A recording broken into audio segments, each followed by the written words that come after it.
Hey guys, it's David and Raina again with WholeFamily.com. This is our final video, and it's how to use the invisible mirror to stop your child from hitting. So what is this invisible mirror that I speak of?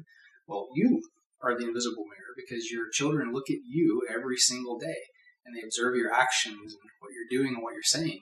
And Raina's going to talk a little bit more about what that is and what that looks like. That's right. So yeah, you are that invisible mirror. You're the most influential person in your child's life. They look to you more than they look to anybody else, even if it doesn't seem like it sometimes. They're always watching, they're always observing, they're always listening. Even while they're playing, they have this uncanny ability to know exactly what you're doing in the other room and hear exactly what you're saying while you're on the phone or talking to your spouse, even in a hushed whisper. Even from the time that a baby is just a tiny little baby, before they even utter their first words, they're like little sponges absorbing everything that's going on around them, everything that you're saying. And how you speak to your child is how they're going to speak back to you. So if you're talking to your child with disrespect, or if you view your child as, someone subservient to you, someone smaller that you talk down to, or that you shame or belittle when they mess up, then they're going to utter that back to you, to other people. That is what you're going to get back from them. We need to think about our children as tiny human beings, just like you would speak to another adult. That's the same type of respect that you need to give to your child. If you want them to respect you, you need to respect them even from the time that they're a small little child. Right. And it's the same goes true with how you speak to other people around them, whether it be your spouse or whether it be someone on the phone, a friend or another relative. They're going to watch and they're going to see your demeanor, how you speak to them, the language that you actually use. So think about next time your child talks back to you or uses foul language, reflect for a moment in the past, either that day or days preceding that. Have you had an argument with your spouse? Have you yelled at someone on the phone? Have you had road rage in the car? Because they experience that too, consistently. Or better yet, I remember an example when my daughter was playing with her dolls, and she all of a sudden blurted out, "If you don't stop that, you're going to be in big trouble."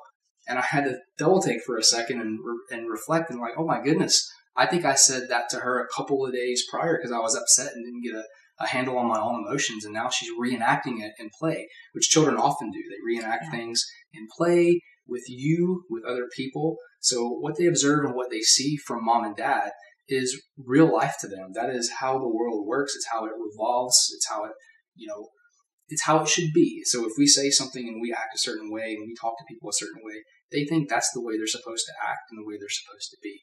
So just think about that going forward. And one final point to hit home the whole invisible mirror. It's always there and it never goes away.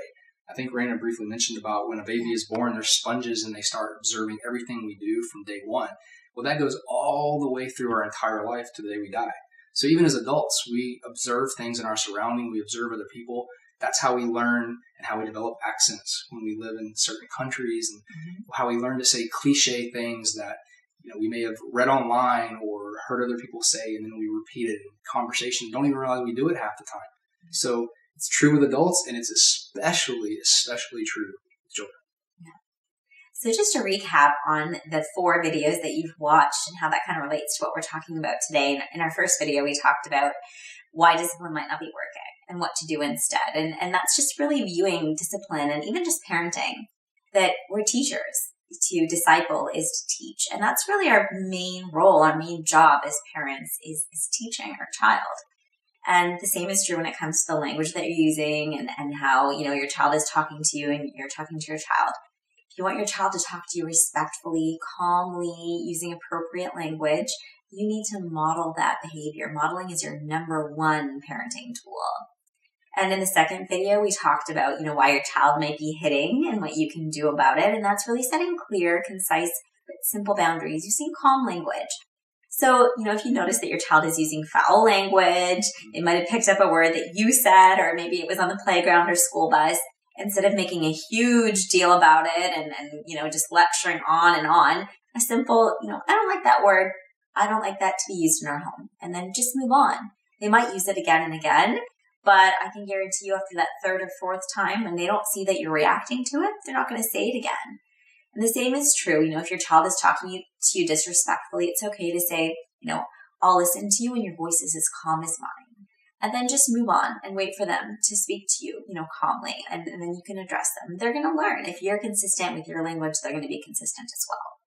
Then we talked about the 15 most important minutes of your child's day, being when they wake up, after the biggest separation in the day, and then right before they go to bed.